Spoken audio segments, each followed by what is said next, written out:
Hindi lang ito isang beses nangyari sa akin. Yung bang, pag may ginagawa, iniisip ko, parang hindi ko na kaya. Uwi na lang siguro kami sa Pinas. Nakuha na natin yung passport ng mga bata. Nakita niyo ba yan, guys? Kita niyo yan?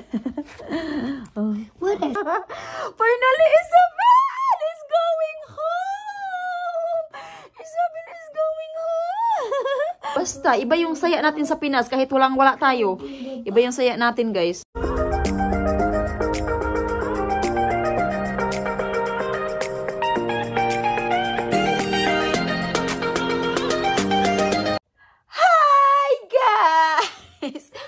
Hi guys! Welcome back sa aming channel! Hi guys! Welcome back again sa aming channel. So for today's video, we have a very big news for you guys! May good news kami sa inyo guys dahil nakuha na natin yung passport ng mga bata! Nakita niyo ba yan guys? Kita niyo yan? Oh. What is mine, mommy? This one, Michael in Asia. Si Isabel wala pang Filipino passport, no? Pero, kasi dahil hindi kami ano guys, ayan.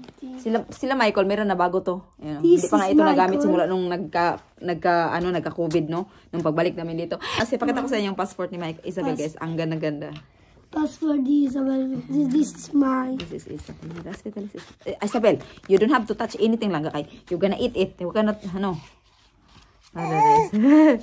ganda, ganda.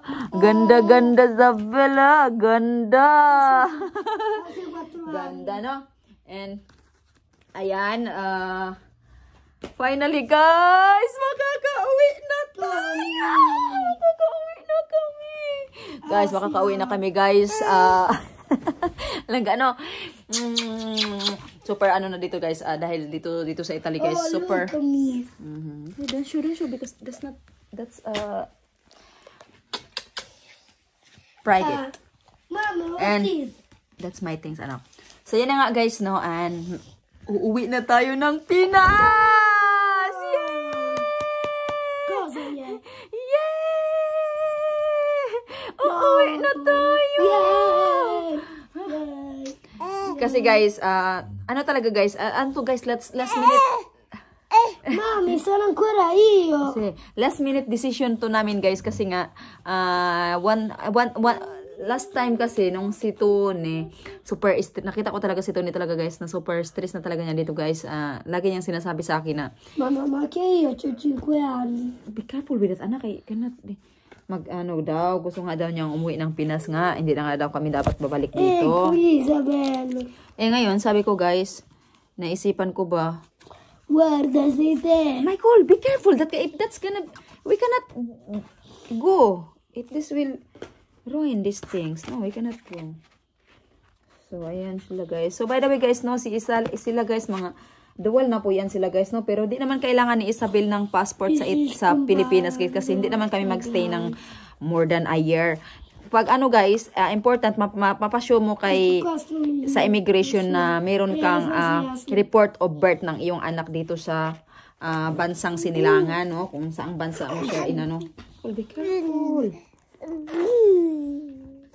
Kasi no, don't do that. Kasi, otherwise, magbabayad ka sa visa, guys. Pero hindi naman kami magtatagal, guys. Pag umuwi kami, guys, hindi kami magtatagal doon. May tatanong lang kami doon, guys.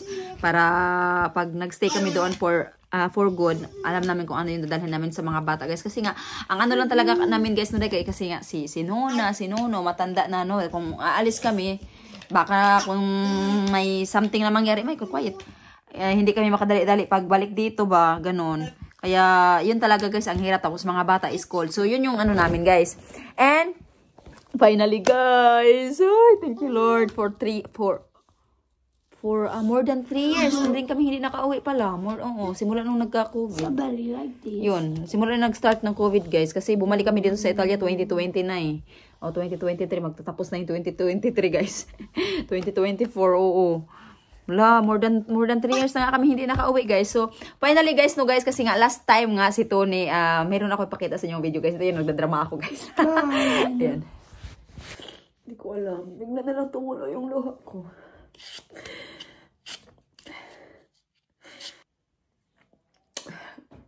Hindi lang ito isang beses nangyari sa akin. Yung bang, pag may ginagawa ako, bigla na lang, tumulo na yung luha ko, yung, lalo na pag umiiyak si Isabel.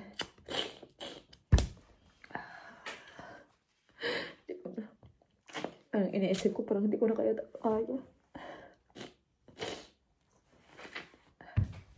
Uwi na lang siguro kami sa Pinas.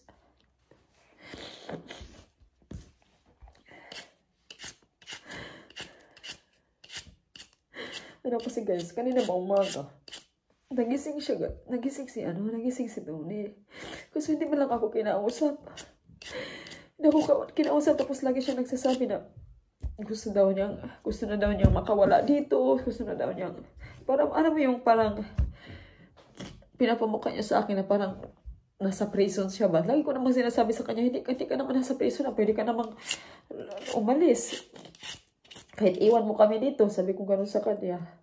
Kasi nga, ayaw niya kasi mag-stay dito sa Italy, guys. And, ang ako kasi, okay naman sa akin. Kailan, gusto ko lang kasi talaga kahit patapusin yung mga bata this year ba, ng school. Kasi sayang pag iniiwan lang nila. Tapos pag nasa Pinas kami,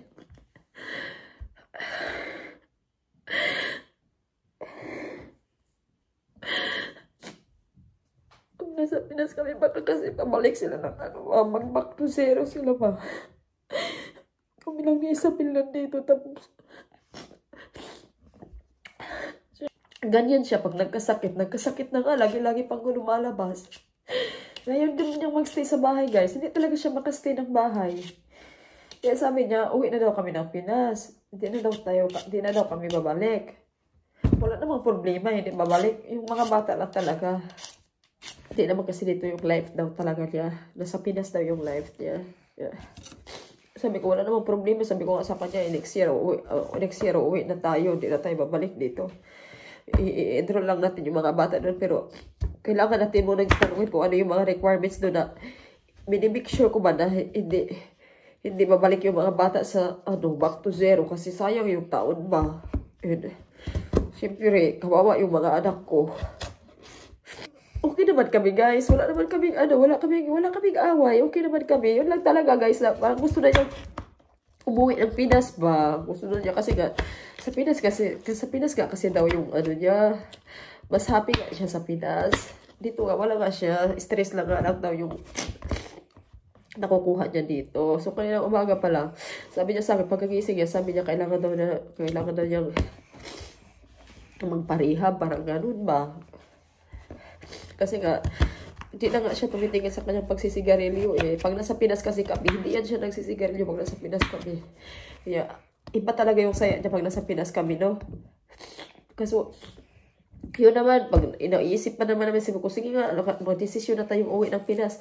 Pero yung mga bata naman, iniisip na naman niya, paano daw yung school sa Pinas, ganito ganyan. Ito kasi napaka-advance kasi ng school dito, guys. Maganda talaga yung turo dito sa Italia, sa totoo lang. Pero na nga kami kasi nandito sila Nuna at Nuno na tinutulungan kami eh.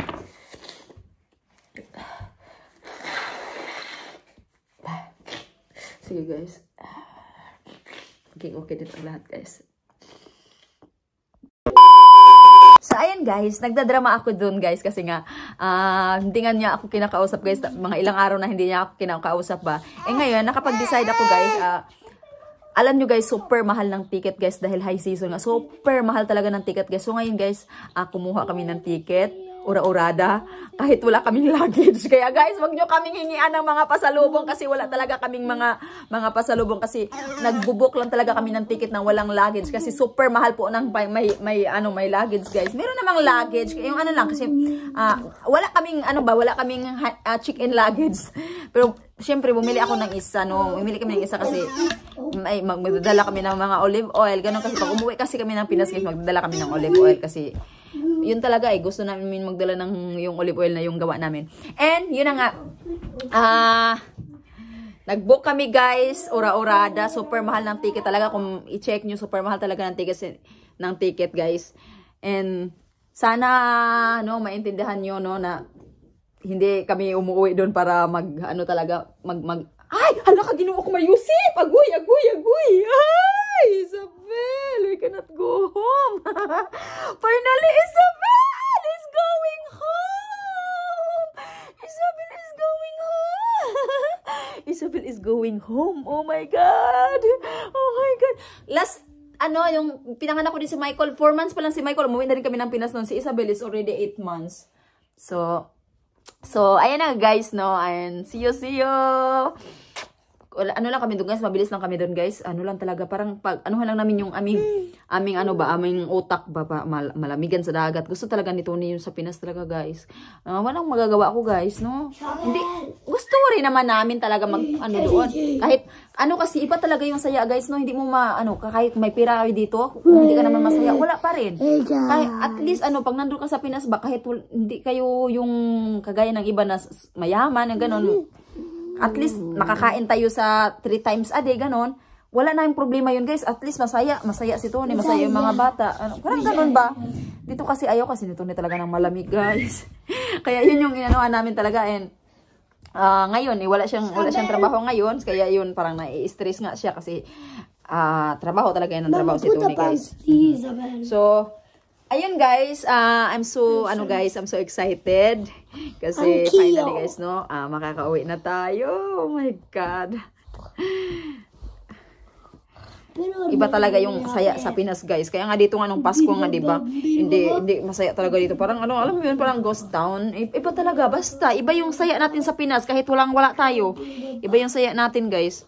Kami kasi super simple lang dahil naman talaga kami. Kaso lang, iba talaga ang saya pag nandun kami sa Pinas. Iba yung makikita ko kay Tony pag nasa Pinas siya. Pag dito kasi sa Italy guys, hindi niya matigil-tigil yung kanyang sigarit ba. Pag nandun kami sa Pinas, hindi talaga yan siya nagsisigarilyo. Yun yung ko. Kaya sabi ko sa kanya, malinis naman yan. Alam nyo bang Pinas ko pa to binili? Kay Asia to. Ayan sa Pinas ko pa to binili. Sa ko to binili? Sa Pasay Market. Sa Pasay Market. Yung si Isabel naman magsusuot nito. And nalabahan natin yan guys nung si Asia nagsuot niyan. So, ayan guys, see you dyan sa Pinas. Oh my God! Pero syempre, hindi pa naman ngayon, no? Malalaman nyo lang guys pag na kami magpo-post ako guys. One day pag nauwi na kami guys. Thank you Lord. Kahit hindi, wala tayong maraming pera guys, at least makakapag-relax yung utak natin ba. And depressed kasi si Tony dito guys, kaya nga sabi ko, sige na, kahit mahal ng ticket, i-book na natin, ganon. Nag-book talaga kami guys, ura-urada talaga, kaya sabi ko, iba talaga pag ura-urada, yung wala sa plano ba, matutuloy, kapag nasa plano kasi talaga, ang hirap. And gusto talaga ni Tony kasi, pag umuwi kami ng Pinas, gusto niya mag-stay ng long term ba, kaso lang, hindi naman pwede kasi nga yung mga bata, pwede lang silang mag-absent ng 1-2 months, ganon. And pinaalam na naman namin sila Michael guys, si Asia, so walang problema guys, no. And see you guys! Ingat kayo guys! God bless you! Thank you so much! So ayun, hindi naman kami hindi naman kami magtatagal sa Pinas talaga. Ano lang talaga guys, anuhan lang talaga namin yung aming aming utak. Malalamigan yung utak namin doon sa dagat ngayon. Dito iba kasi yung lamig dito guys, ayaw ni Tony yung lamig dito ba? Kasi nga nakaka-stress naman kasi talaga. Matutulog kami guys, tapos magigising kami ng alas 10 ba? Parang gano'n. Hindi maganda, no? And kagandahan kasi doon, si Tony magigising ng 7 o'clock and maglakad-lakad siya doon guys. Lakad-lakad siya every morning. And then later on, pupunta siya sa bahay, sunduin niya kami, pupunta kami ng dagat everyday. Everyday, as in everyday talaga kami sa dagat guys. And makikita nyo yan guys soon guys, no? And ayan, ingat kayo guys.